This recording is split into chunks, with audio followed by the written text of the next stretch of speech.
standard in our school. Today's speech is about forest in India. According to the National Policy 1952, forest 33% of surface of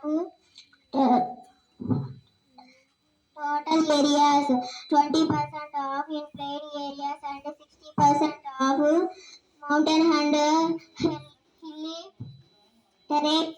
In terms of Madhya Pradesh has the largest forest and cover of country, followed by Arunachal, while